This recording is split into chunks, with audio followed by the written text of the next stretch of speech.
পালং শাক খুব ভালো করে ধুয়ে পরিষ্কার করে ধুয়ে হালকা ব্লাঞ্চ করে নিলাম।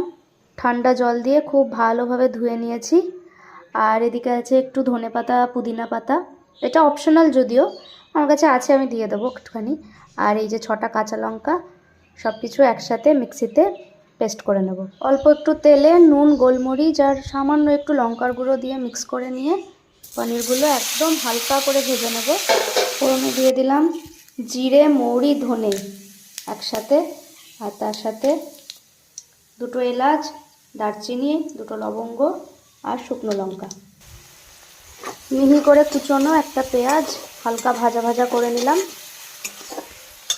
আর এখানে একটা পেস্ট করেছি, আদা রসুন বাটা আর টমেটো পিউরি লাগতো, তো আমি আলাদা আলাদা করে আর বানাইনি। আদা রসুন টমেটো সব মিক্সিতে পেস্ট করে নিয়েছি। এবার এটা এখানে দিয়ে দেবো। হলুদ গুঁড়ো, লঙ্কার গুঁড়ো, গোলমরিচ গুঁড়ো আর একটু ধনে গুঁড়ো দিয়ে দিলাম। মশলা থেকে তেল ছেড়ে দিয়েছে, এবার এর মধ্যে যাবে এই পেস্টটা। দিয়ে দিলাম পরিমাণ মতো নুন। এবার খুব ভালো করে মিক্স করে ফুটিয়ে নেব। প্রায় 10 মিনিট হয়ে গেছে, এটা ফুটছে। আর উপরে আমি একটুখানি কাসৌরি মেথি একটু গরম করতে দিয়েছিলাম, নামানোর সময় একটু দেব। এবার এর মধ্যে যাবে পনিরগুলো।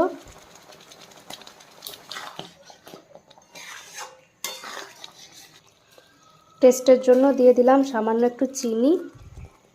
এরপর যাবে এই ঘরে তৈরি মালাইটা, এটা কালকে রাতে তোমাদের দেখিয়েছি। উপর থেকে দিয়ে দিলাম রোস্টেড কাসৌরি মেথি, অল্প একটু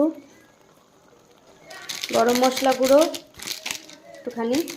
প্রথমে আমি তেল ওই জন্যই অল্প দিয়েছিলাম যাতে এটা অ্যাডজাস্ট হয়ে যায়, বাটার তো দিতেই হবে। জাস্ট একবার এটাকে মিক্স করে নিব, ব্যাস রেডি। আমি আর এক্সট্রা কোনো তড়কা ফরকা দিলাম না, কারণ বেকার বেকার জিনিসটাকে রিচ করে কোনো লাভ নেই। Healthy and tasty homemade version পালক পনির ইজ রেডি। রোজই তো খাই ভাত ডাল সবজি মাছ, আজকে একটু অন্যরকম খাবার দাবার। শীতের দুপুরে এরকমভাবে খেতেও ভালো লাগে। সবার খাবার বেড়ে দিলাম, এবার সবাইকে ডাকবো, দিয়ে খেয়ে নেবো।